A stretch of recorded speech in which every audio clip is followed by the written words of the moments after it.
All right, y'all. So this just came over the wire. Arike Ogunbowale and Natasha Howard will compete in the November exhibition training camp with USA Basketball. We know that Arike is no stranger to USA Basketball, is a veteran in the system, but today the Dallas Wings released that these two wings will be participating in the training camp in Atlanta, November 7th through the 9th, and an exhibition game versus Duke University on November 12th.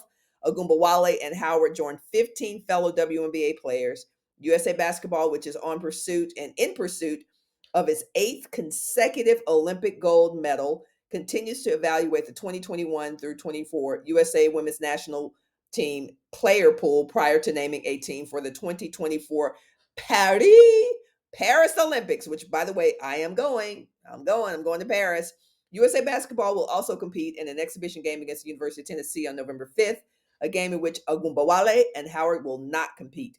Tickets for both games are available at usabasketball.com/tickets. But today's question, really kind of a just y'all help me understand the polarity of Arike Ogunbowale.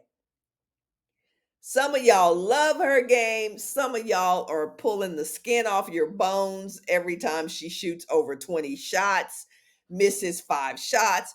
Help me understand what is the deal with you and Arike Ogunbowale. Those who love her, tell me why you love her. Those who don't, tell me why you don't love her. And I'm going to give you my thoughts and then pop them in the comments. Let me know what you think about Arike Ogunbowale. So, first of all, tremendous talent. You guys know that I called some Dallas Wings games. I called about 4 or 5 games this season for the Dallas Wings. And so I got to see Arike up close and personal. I got to see her perform extremely well. And I got to see some games that were kind of whatever. But my overall opinion of Arike is that she is a phenomenal basketball player. Now, it takes people who have made similar comments about Russell Westbrook. I've heard people say things about, let's see who else. I'm trying to think of some other people that y'all get heated behind, and I can't think of anybody that y'all get heated behind like you do Arike Ogunbowale.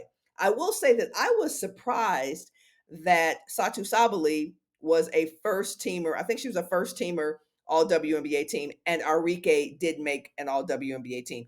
I was really shocked by that because there is no way in the world that you look at a talent like Arike Ogunbowale, one of the most prolific scorers in the league, top 5 scorer at certain points in the season, does not make All WNBA.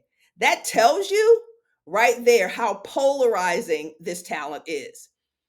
Because game recognize game, right? Game, when people see people who score a lot of points, they automatically get a lot of grace and a lot of points in the viewers and the fans' mind because they're electric scorers.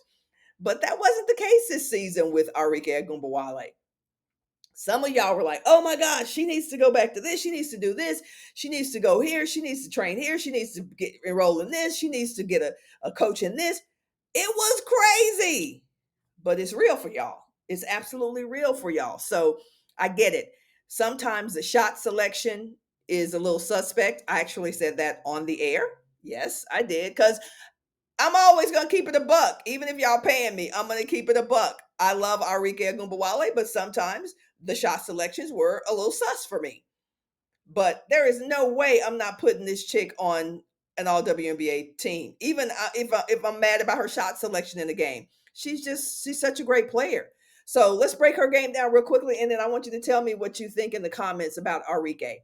As an overall talent, you heard me gushing. I think she's top 10 in the WNBA. Tremendous talent. As a consistent shooter scorer, she is a consistent scorer. She's not a consistent shooter. And there are differences. So some people are both, some people are one or the other. So you take people out of their rhythm. Some people who are great shooters, you take them out of their rhythm, they can't score because all they know how to do is catch and shoot, right?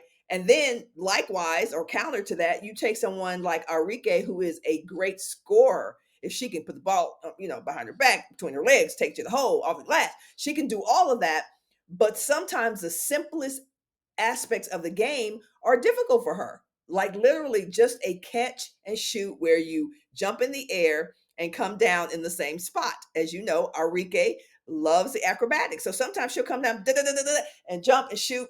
She'll shoot the shot and then she'll land like 3 feet to her left. And I think if she would just have more discipline on the mechanics of her shot, she'd make 20% more of them. And that's me as a shooter, understanding that sometimes, you're going to shoot some off balance shots. Sometimes that's going to happen. But when like 50% of your shots are you floating to the right or to the left or whatever, and it throws your shot off, it's going to be hard to be consistent in that way. So I know that sometimes where people think these are crazy shots, these are shots that she has made. Let's start there. These are shots that she has made. So sometimes when you make shots, you tend to think that those are the shots that you should be taking.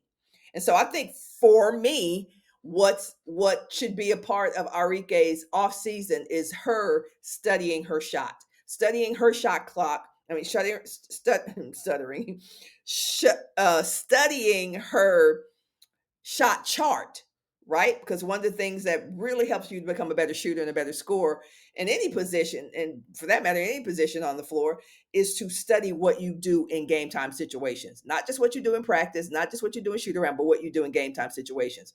So the thing that I believe will really elevate Arike coming into the 24 season is for her to spend some time with herself and her shooting coach and really start to map out some of the inefficiencies in her shooting chart and the mechanics of her shot. Okay, so when I shoot floating to the left, I make 20% less than when I shoot coming straight down. When I shoot 2 dribbles to the left and coming back to the right for the pull up, I make 50% more of my shots. That's when you start to look at your game from the statistical standpoint and really start to look at the biomechanics of every aspect of your game. You start to really break down what is the best move for you and what's not the best move for you. And I think that's what's next for Arike Ogunbowale.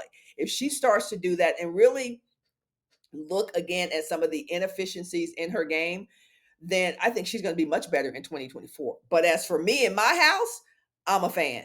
I love her game. Doesn't mean that she can't improve. She absolutely can improve on some stuff. But if I'm picking a team and I'm picking an all-star team, I don't care what country they're coming from. I don't care what teams are in the mix. If Arike Ogunbowale is in the mix, I'm picking her and I'm going to ride with her. I'm going to ride with her with the crazy shots. I'm going to ride with her with shooting 3 of 30 because I know that her upside and at the end of the day and at the end of the game, her numbers are going to make sense because she plays on both sides of the ball. She can get out and run. She can get out and take you off the dribble. She can shoot the long ball. She can absorb the contact. She has too many elements of her game for her not to be absolutely in top 10 every single year of her career. So if she can get in the gym, work on some of those inefficiencies, fine tune some certain aspects of her game, then I think Arike definitely deserves to make this USA basketball team, depending on her performance in training camp, but is definitely a top 10 talent in the WNBA. No question about it. But what do you think? Help me understand why some of y'all love and some of y'all love to hate Arike Ogunbowale's game. Put them in the comments, y'all. Can't wait to read them.